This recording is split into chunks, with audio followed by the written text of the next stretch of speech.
கரூர் கூட்ட நெரிசல் துயர சம்பவத்திற்கு பிறகு தமிழக வெற்றி கழகத்தின் எதிர்காலம் கேள்விக்குறியாகி இருக்கும் நிலையில் அந்த கட்சியின் கூட்டணி நிலைப்பாடு குறித்து அனைத்து கட்சிகளும் ஒவ்வொரு கருத்தையும் கூறி வருவதுதான் வேடிக்கையாக இருக்கிறது. கரூர் துயர சம்பவத்திற்கு பிறகு விஜய்க்கு ஏற்பட்டிருக்கும் நெருக்கடியை பயன்படுத்தி அதிமுகவும் பாஜகவும் கூட்டணிக்கு பேச்சுவார்த்தை நடத்தி வரும் நிலையில் தமிழக வெற்றி கழகத்தின் தலைவர் விஜய் கூட்டணி நிலைப்பாடு குறித்து புது பிளான் செய்து வருவதாக கூறப்படுகிறது.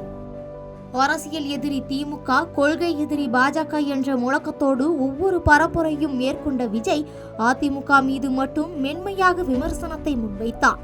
திமுகவிற்கும் பாஜகவிற்கும் எதிராக அரசியல் செய்து வரும் நிலையில் அவர்களோடு கூட்டணி வைக்க முடியாது என்பதோடு பாஜகவுடன் அதிமுக கூட்டணியில் உள்ளதால் அதிமுகவுடன் கூட்டணி வைக்க முடியாது என்பதை விஜய் உணர்ந்துள்ளார். இதற்காக காங்கிரசுடன் கூட்டணி வைப்பதில் தமிழக வெற்றி கழகம் தெளிவாக காய் நகர்த்தி வருவதாக கூறப்படுகிறது.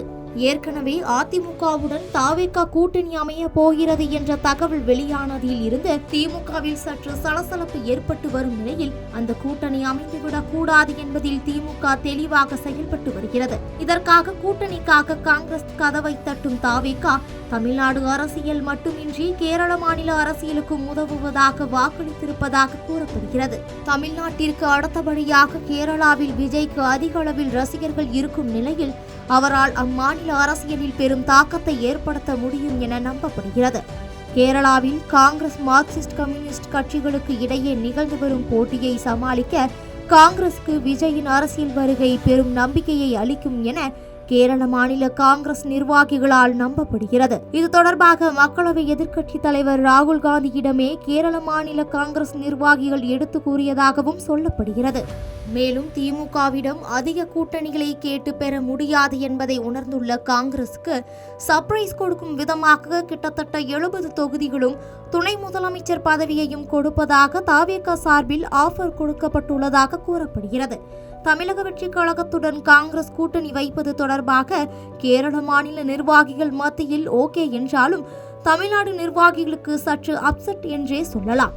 திமுகவுடனான கூட்டணியில் வெற்றிக்கு உத்தரவாதம் கொடுக்கலாம் எனவும் தாவேகாவுடனான கூட்டணியில் அப்படியான உத்தரவாதம் கிடையாது என்பதே தமிழக காங்கிரஸ் நிர்வாகிகளின் கருத்தாக உள்ளது.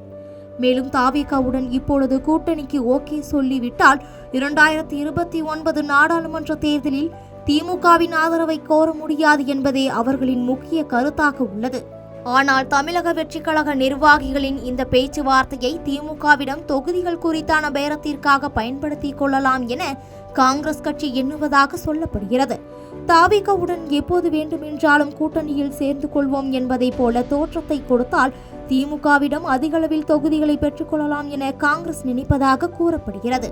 எதுவாகினும் 2026 சட்டமன்ற தேர்தலில் விஜயின் தமிழக வெற்றி கழகத்தை தனித்து விடுவதில் ஆளும் தரப்பு கண்ணும் கருத்துமாக செயல்பட்டு வருவதாகவும் அதன்படியே வரும் சட்டமன்ற தேர்தலில் தாவேகா தனித்தே களமிறங்க அதிக வாய்ப்பு இருப்பதாகவும் அரசியல் விமர்சகர்கள் கருத்து தெரிவித்து வருகின்றனர். செய்திகளை உடனுக்குடன் தெரிந்து கொள்ள கீழ்கண்ட கேபிள் மற்றும் டிடிஎச் நெட்வொர்க்குகளில் எம்நாடு செய்தி தொலைக்காட்சியை காணுங்கள். பாதகம் செய்பவரை கண்டால் நாம் பயம் கொள்ளலாகாது பாப்பா.